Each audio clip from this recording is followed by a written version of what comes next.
Muchas gracias, licenciado. Se abre a preguntas. Diputado Rodolfo Parker. Muchas gracias, señor presidente. Agradeciendo la presencia, señor representante. Sí, hacer una reflexión también con la modalidad de pregunta o expresión de inquietud. En cuanto a la perspectiva de FUSADES, la organización que usted tiene bien representar, quisiéramos entender si a vuestro juicio, cuando se está hablando de que los órganos de gobierno están sujetos a pesos y contrapesos, a límites en el ejercicio de sus actuaciones, si a vuestro entender, como FUSADES, la Sala de lo Constitucional, parte integrante de la Corte Suprema de Justicia, también tiene contrapesos, si también está sujeta a límites. Si ese fuera el caso, criterio de FUSADES, habiendo límites, habiendo contrapesos, es obviamente que cabe la posibilidad que se exceda en el ejercicio de sus funciones a dichos límites o contrapesos. Entonces, partiendo de esas premisas, la pregunta está si a criterio de FUSADES, de todos modos, habiéndose excedido de aquellos límites, habiendo franqueado los contrapesos, de todos modos hay que cumplir con las sentencias de inconstitucionalidad. Eso como una primera pregunta, reservándome, señor presidente, un comentario posterior. Gracias por su pregunta. Definitivamente que en cualquier Estado de Derecho, y en el caso de nuestro país, no puede haber áreas exentas del control de constitucionalidad. Eso es una premisa básica. No puede haber un acto del Estado, y aquí me refiero a todos los órganos del Estado, que no esté sujeta al control de los frenos y contrapesos y al mismo control de la misma Constitución, ¿verdad? En ese sentido, sí decir que existen límites, los límites los señala la misma Constitución como tal, y también hay responsabilidades, ¿verdad? Ya se mencionó, ya se habló aquí antes de que existen responsabilidades en caso de que se cometa algún ilícito. Esas posibilidades existen, están los límites de otra naturaleza, como se indicó inclusive si hay un ilícito penal, se puede interponer un antejuicio, por ejemplo. O sea, de que sí hay límites y no puede haber tampoco excesos, inclusive ni de la Sala Constitucional. En relación a lo segundo que nos indica el doctor Parker, definitivamente la posición nuestra en este caso en particular es que los fallos de la Sala deben respetarse, los fallos de la Sala de lo Constitucional como última instancia. Podrán haber algunos juicios que inclusive en FUSADES no nos han parecido, nosotros hemos expresado nuestra posición de que creemos de que no están bien, pero eso no quiere decir, a nuestro juicio, de que no deban respetarse los fallos. No obstante, si se entra al terreno de algún ilícito, sí deben deducirse las responsabilidades del caso, definitivamente, diputado.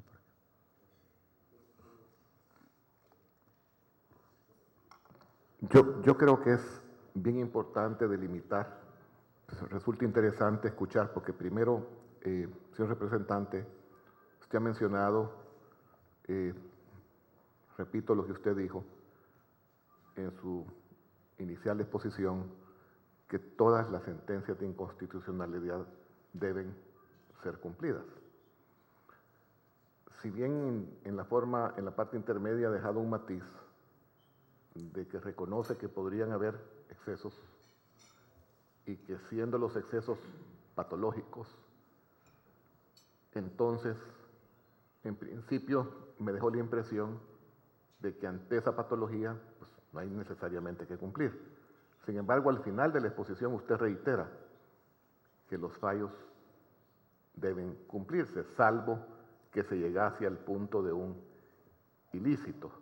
Así hemos entendido de vuestra exposición.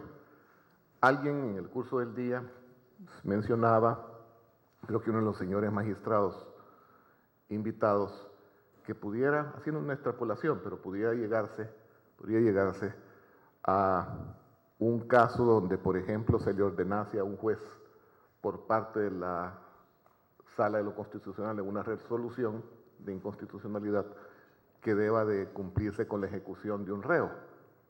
Es decir, no obstante, a nuestro entender convencional, partiendo del texto de la Constitución, la pena de muerte pues, no se debe de aplicar. Hay casos allá muy excepcionalmente reconocidos.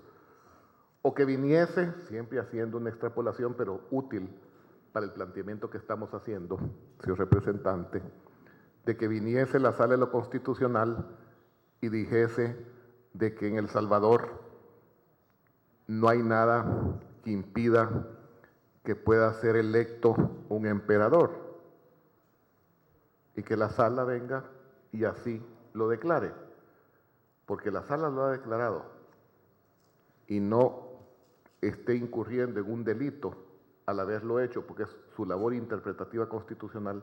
De todas maneras, y esa es la pregunta, hay que cumplir con el fallo. Hasta dónde llegue el alcance de lo que nosotros entendemos como contrapeso, quizás erráticamente, que estamos obligados a responder y a cumplir con el texto de la Constitución, independientemente de las resoluciones que la contraríen. Gracias. Bueno, sí recalcar lo que dije anteriormente, diputado Parker. En nuestro ordenamiento jurídico, y me quiero referir a la Constitución, es clara de que quién tiene la facultad para declarar la inconstitucionalidad de las leyes, actos, etcétera. Y ese es nuestro Tribunal Constitucional, que es la Sala de lo Constitucional. Antes se ha dicho que no es tribunal, y porque no está ajeno al órgano judicial de alguna forma, pero sí, en cuanto a funciones de Tribunal Máximo Intérprete de la Constitución, este tiene la última palabra en estos temas. Pero repito, si se comete alguna ilegalidad, diputado Parker, sí tendría en ese caso que deducirse responsabilidades, porque todos los funcionarios públicos juran cumplir la Constitución.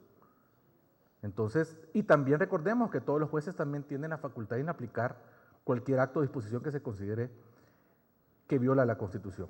Entonces, yo creo que en este caso no podemos deslindar el hecho de que se cometa un atropello a la Constitución. Y por eso quisiera mencionar que es importante que se regule lo que se mencionaba anteriormente, de que acá hay una omisión en el país de que no se han regulado las causales de destitución de los jueces, de los magistrados.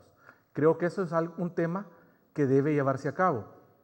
No obstante, esta regulación en ningún momento se puede referir a que si no me parece el fallo o no, sino que cuando se esté cometiendo una situación gravísima en atención a la función de jueces que están llevando a cabo. Entonces yo creo que no podemos confundir el hecho de porque sea la última instancia, no quiere decir que no esté sujeto a responsabilidades legales. Ese sería nuestro punto. Yo tengo una pregunta, luego le doy la palabra. Primero una aclaración. FUSADES es parte de un movimiento que se autodenomina Aliados por la Democracia. Sí. Usted, en un momento de su intervención, creo que lo logré copiar palabra por palabra, él, refiriéndose al presidente de la Sala, antes de ser presidente, es magistrado de la Sala Constitucional por todo el periodo de su elección. Y entendería que usted asume que su periodo de elección es de 9 años a la Sala Constitucional. ¿Es así? Sí. Ok. Por todo el periodo, presidente, porque ya hemos visto también otros magistrados que han pasado de salas distintas a la Sala Constitucional y han estado menos de los 9 años. O sea, nuestra posición es por todo el periodo que le resta el cargo o del periodo que tendrá. Sí. Pero usted entiende que es para 9 años, que así lo dice la Constitución. Sí. Ok. El día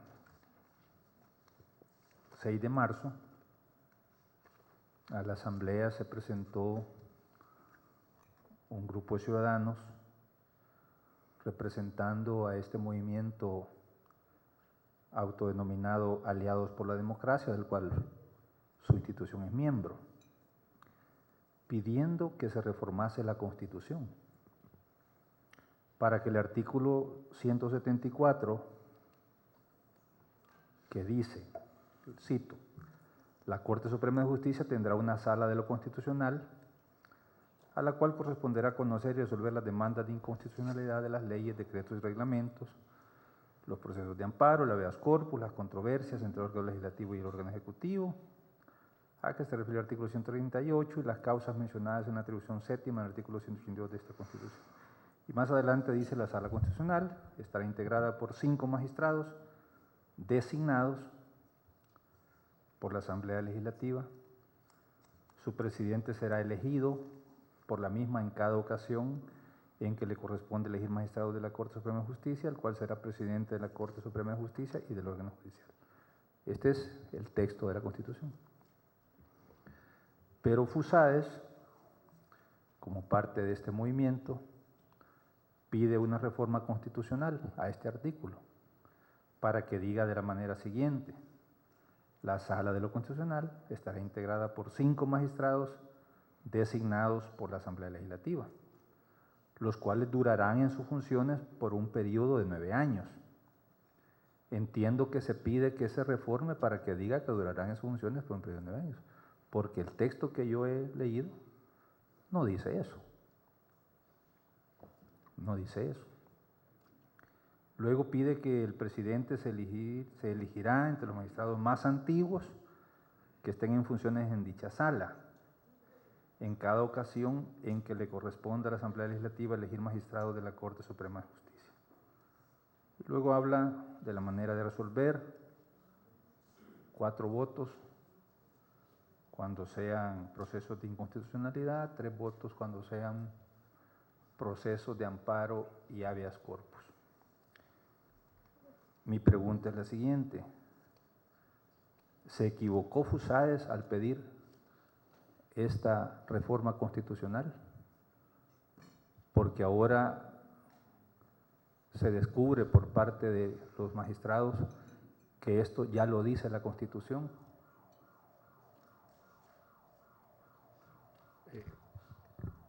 Gracias, presidente, por su pregunta. Categóricamente no nos equivocamos. En abril de 2012 escribimos una posición institucional que les llega a todos ustedes, que se llama Prohibición en traslados de magistrados de la Sala Constitucional. Esto fue antes de que se emitieran los fallos. Acá nosotros sentamos nuestra posición de que en función de los artículos 174 de la Constitución y 186 se daba esa garantía de estabilidad en el cargo y de que el presidente de la Sala de lo Constitucional antes ostenta la calidad de magistrado de la Sala de lo Constitucional. Esta fue la posición que FUSAES sentó en abril. La propuesta de los Aliados por la Democracia, que es una agrupación de casi 130 entidades de todo el espectro de este país, lo que tenía por objetivo era dejar claridad para que ya no hubiera lugar a dudas de que no me dice los 9 años. Porque lo que nosotros hemos hecho en este estudio de FUSAES es precisamente hacer una interpretación armónica, sistemática y unitaria de la Constitución. Eso es lo que fue el estudio y el análisis que FUSAES respetuosamente hizo, y en ningún momento, o sea, esto quiere decir que entre en una contradicción con la propuesta de reforma constitucional que se hizo a través de los Aliados por la Democracia. El objetivo de los Aliados por la Democracia era garantizar de que no se fuera a dar lo que estaba sucediendo, y que en nuestro juicio lo mencionamos, de que nos parecía que era inconstitucional cualquier remoción o traslado de un magistrado de la Sala Constitucional. En primer lugar, porque esa figura ni existe en la misma Constitución, lo único que existe es la destitución por causas establecidas en la ley que ya hablamos anteriormente. Entonces, esa fue la posición de FUSAES en abril, y luego los Aliados por la Democracia lo que plantearon era asegurar que eso no se volviera a dar, viendo el decreto que se había emitido en el cual se estaban nombrando a dos magistrados de la Sala Constitucional. Pero es que en el momento en que ustedes llegaron, y yo por eso cité 6 de marzo, sí, ni siquiera había llegado una lista del Consejo de la Judicatura y ni siquiera la Asamblea había iniciado un proceso de elección. Y ustedes están asegurando que ya había... Esta fue la posición que FUSAES planteó, una presidente. intención. Sí. Esta fue la posición que FUSAES planteó, y ahí lo que se prevía era establecer claridad de que no hubiera lugar a dudas. Ese fue el objetivo del planteamiento de los Aliados por la Democracia. ¿Ustedes mantendrían esta demanda de que se reforme la Constitución en el sentido que lo plantearon en marzo?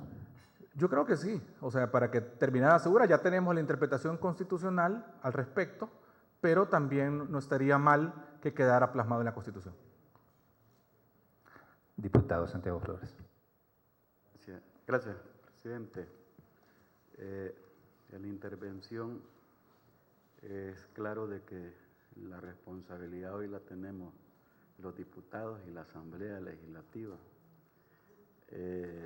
para resolver este conflicto. Habría que ver si eso es así, porque si no, no se va a deducir, y no estamos buscando culpables, pero realmente tenemos que poner la ruta de solución. Y aquí se ha oído varias rutas. Se ha mencionado incluso de que la Corte es infuncional en este momento. O sea, que es infuncional porque necesita consenso, no está desarrollándose las salas y todo eso. Que hay una situación entre los dos poderes, legislativo y judicial, que hay un choque, que hay un tope ahí. Pero aquí se puso una propuesta y usted nos sugería de que aceptáramos el fallo y que volviéramos a reelegir. Y aquí se hizo una propuesta que había que reelegir a toda la Corte, a los 15. ¿Qué opinaría Fusade en ese sentido de esa propuesta? Ya que nos está diciendo de que, bueno, no hay que acudir a otras instancias, porque ya no hay otras instancias, ¿cómo ve Fusade? Porque hay que resolver este conflicto. La Asamblea no lo generó, no quebró el tema o sea, no hizo esos fallos. La Asamblea eligió a tiempo para poder proyectar este país. Hay, entre todas las propuestas que han dado, dicen, bueno, hay que elegir otra corte, los 15 nuevos magistrados. ¿Qué opina Fusade entre eso? Sí, sobre su pregunta, diputado, inicialmente nos referimos de que nosotros en ningún momento nos hemos referido a la idoneidad de las personas que han sido electas tanto en el 2006 y no hemos cuestionado la idoneidad de las electas en el 2006 así como las electas en abril pasado. Al contrario, mencionamos de que el magistrados del año 2006 gozan de todo nuestro respeto y que es una opción inclusive que se puedan elegir de nuevo.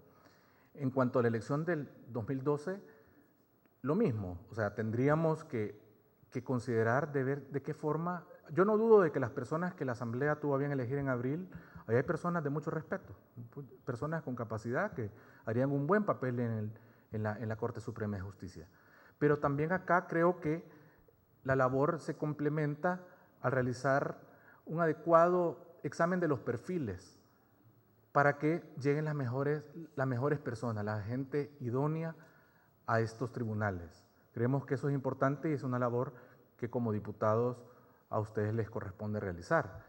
Y como dije anteriormente, habrán personas capaces, electas en la elección de 2012, pero que la Asamblea Legislativa esperamos que con la mayor transparencia, con audiencias públicas, por ejemplo, se conozcan cuáles son esos perfiles de estas personas que estarían fungiendo, esperamos, el 1 de julio como nuevos magistrados de la Corte Suprema de Justicia, inclusive además del presidente que se tendrá que elegir de acuerdo a la Constitución. Diputado Roberto Angulo. Gracias. Una pregunta para empezar, licenciado. El licenciado Luis Mario Rodríguez es jefe del Departamento Jurídico de... No, él es director del Departamento de Estudios Políticos. Ajá. El director del Departamento Legal soy yo. Bueno. Solo voy a hacer un comentario sobre mi asombro. Usted manifiesta que no hay crisis en la Corte ni en el país.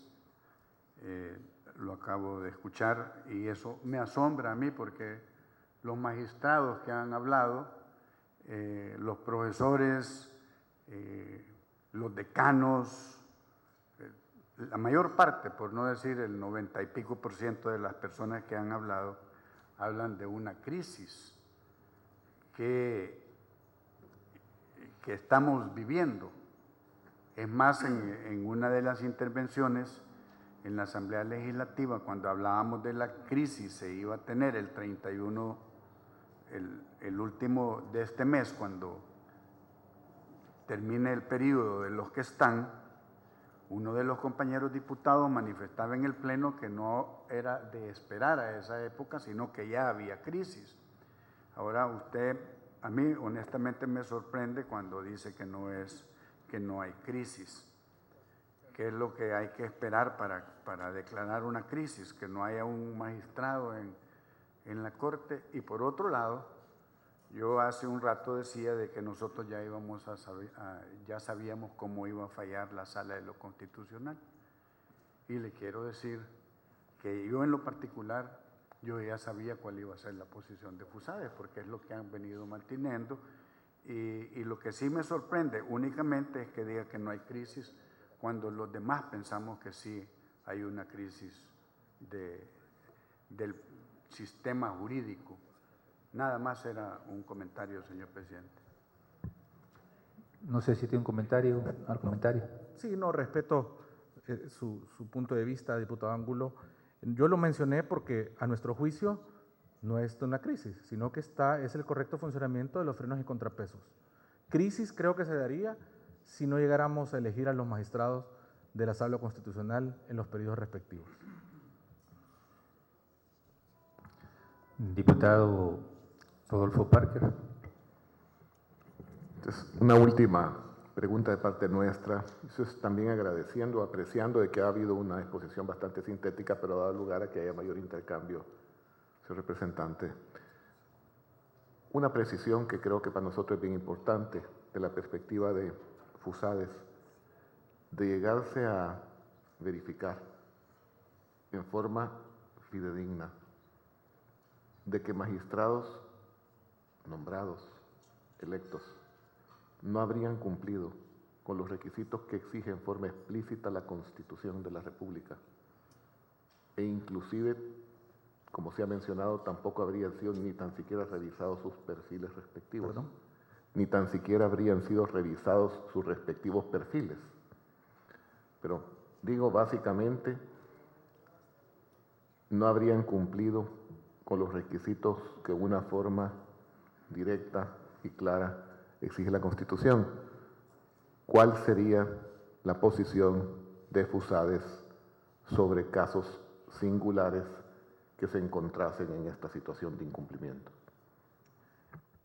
Si le entendí, la pregunta es sobre si algún magistrado no reúne los requisitos que establece la Constitución. Es correcto, partiendo de que ese magistrado fue nombrado o electo por la Asamblea Legislativa sin que hubiese cumplido con los requisitos que en una forma expresa demanda la Constitución de la República.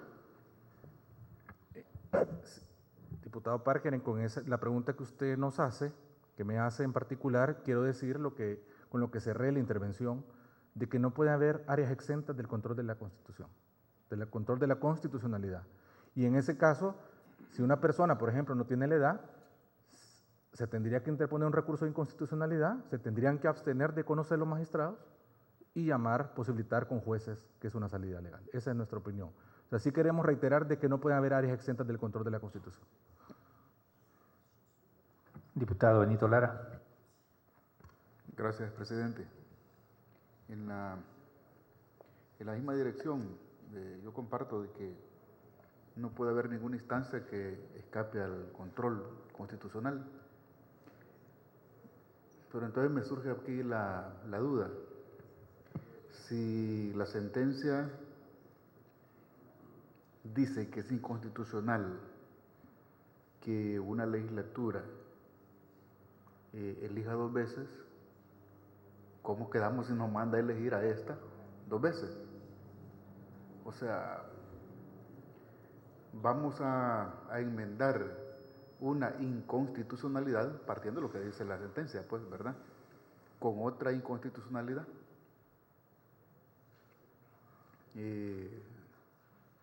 O entonces estamos ante la posibilidad de que, como nosotros hemos jurado cumplir con la Constitución, entonces mejor recurrir a otras instancias y no acatar el fallo.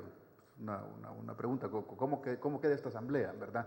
Con ese acto de inconstitucionalidad que nos manda a cumplir una sentencia de inconstitucionalidad. Lo otro es concerniente a que han habido otros recursos en los cuales la misma sala o algunos de sus magistrados se han convertido en juez y parte. Si algunas veces o no los han recusado o ellos tienen que excusarse pues, de conocer, ¿verdad? Cuando son parte interesada, ya sea en positivo o en negativo. Mi pregunta es si no se configura alguna, valga la redundancia, alguna figura ilícita como el prevaricato en este caso.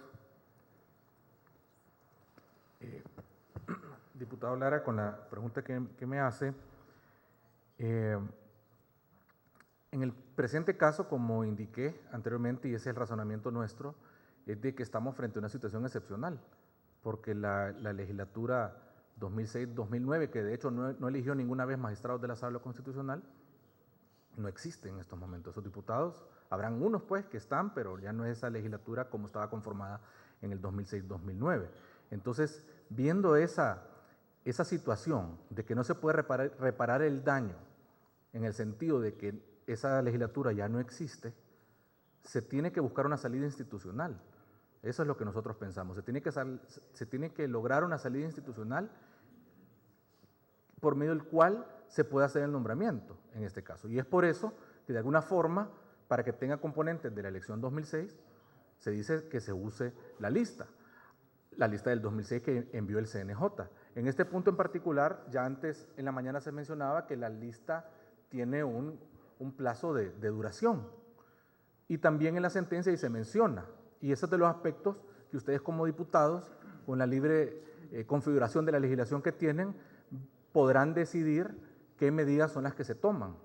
Si se hace la reforma legal, por ejemplo, para que se habilite esa lista, en la sentencia cuando lo refieren hablan, por ejemplo, la reforma legal que le dé vigencia a la lista del 2006. Entonces, creo que estamos frente a una situación excepcional, que de todas formas creo que debe haber alguna salida legal para resolver para futuras ocasiones, si se mueren magistrados, el suplente, el propietario, tiene que haber alguna forma de cómo se va a hacer esa elección. Y nos parece que es racional que se esté tomando en cuenta la lista del 2006. Una salida perfecta es difícil porque precisamente no está el ente legitimado para hacer elección. Entonces se tiene que acudir a la Asamblea Legislativa. Ese es nuestro punto de vista. Y con lo otro, sí señalar un poco lo que le contesté al diputado Parker. No puede haber áreas exentas de control de los actos de la administración y también demandan de un juez imparcial, ¿verdad?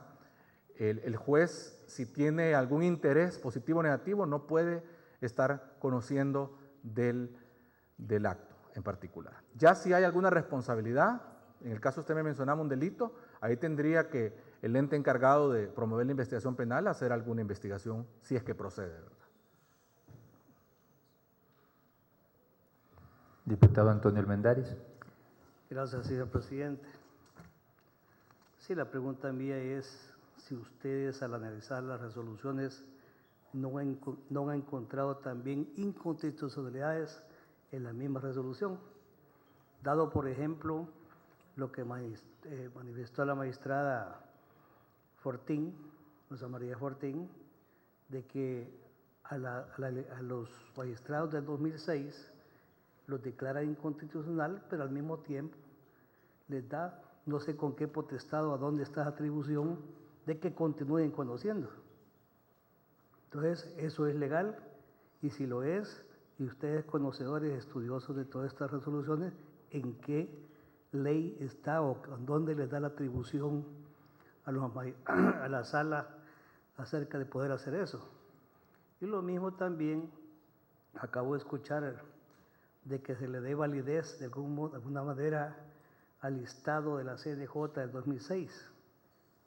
Tengo entendido, no soy abogado, pero la retroactividad de la ley no cuenta para estos casos. Sería de aquí en adelante, pero no para atrás. Y la otra es que en la Ley Orgánica Judicial, en el artículo 51, en el numeral 9 dice que son atribuciones de la sala, del Corte Plena, la de conocer de las recusaciones, impedimentos y excusas de los magistrados propietarios y suplentes de la Corte y de los conjueces en su caso y de las propuestas, etcétera, etcétera. No escuché que hablara usted también acerca de que cuando fueron demandados los magistrados Belarmino Jaimes y Rodolfo González, que ellos mismos fueron juez y parte, y esto no fue a Corte Plena donde tenía que ir, no que ellos mismos ¿no? Sin recusarse, dieron una resolución que para nosotros, que por cierto, el doctor Cuadra mencionó del Código Civil y Mercantil, que ya lo prescribe de las recusaciones en casos de que tengan conflicto de intereses. Y por cierto, quien fue uno de los que asesoraron a la Asamblea sobre el nuevo Código Procesal Civil y Mercantil fue el doctor Belarmino Jaime.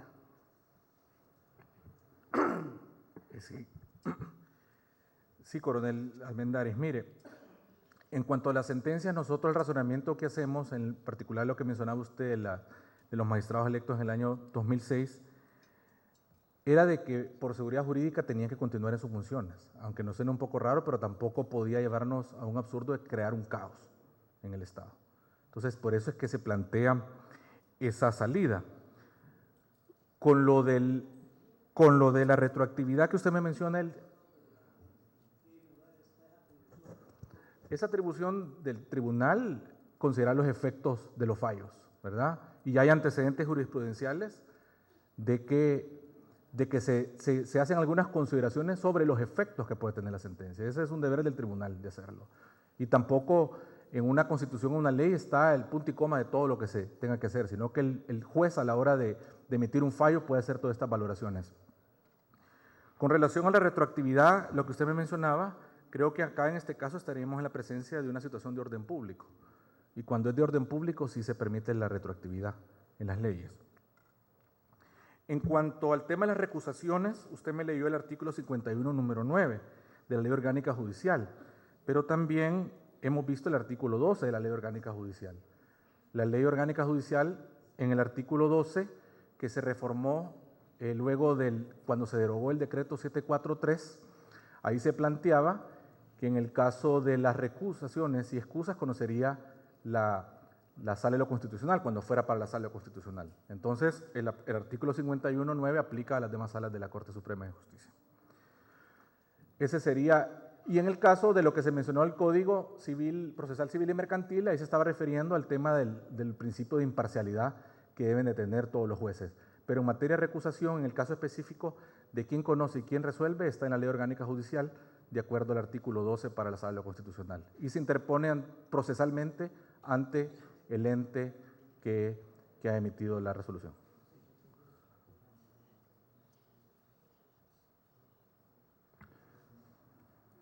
Yo tengo una última pregunta, licenciado. Usted representa una institución que claramente nos ha expuesto sus valoraciones y su posicionamiento frente a esta elección que hizo la Asamblea y que, guardando las distancias de tiempo, es prácticamente idéntica a la que se dio en el año 2006. Entiendo que usted está enfusada desde hace relativamente poco tiempo. No. Ya tiene bastante tiempo. Sí. ¿A qué se debe que su institución en el año 2006 no se pronunció sobre esa elección, hasta lo que yo conozco? No emitió ninguna opinión, no la censuró, ni mucho menos llegó a plantear situaciones de inconstitucionalidad. Cambió el pensamiento Fusades, estaba bueno el 2006, tuvo que pasar 6 años para llegar a una conclusión distinta. No, presidente. FUSADES en el estudio de Instituciones Democráticas 2 planteó el hecho de que la elección del 2006 le correspondía a la siguiente legislatura. Ahora sí usted podrá ver la diferencia porque ahora nos hemos pronunciado de otra forma. También, y de otra forma porque los hechos, cómo se venían dando. Quiero mencionar que era evidente la premura con la que se estaban haciendo los actos previos a la elección que le corresponde a la Asamblea Legislativa. Es decir, la elección de la Federación de Abogados del Salvador, luego el Consejo Nacional de la Judicatura mandó de una forma rápida también el listado, y entonces todo se estaba dando como que el mismo supuesto se iba a dar. Y de hecho a principio de año fue por eso que nosotros hicimos un boletín de estudios legales, que lo han de haber visto, sobre el tema en cuestión. Entonces, FUSADES lo dijo en el estudio que hicimos de instituciones democráticas, tal vez no con la fuerza que se está diciendo ahorita, pero no hemos cambiado de opinión, presidente. Si no hay más preguntas, le agradecemos mucho sus opiniones. Gracias, presidente. Gracias, diputados. Sí creo que estas actividades de discusión son muy valiosas y también creo que deberían sumarse a estas actividades otros juristas de mucho respeto que también se han pronunciado sobre este tema, como en el Instituto de Derecho Constitucional, el Centro de Estudios Jurídicos y otros entes que también tienen opinión muy fuerte sobre este tema y otras universidades, como la UCA, la Matías Delgado, etc. Muchas gracias.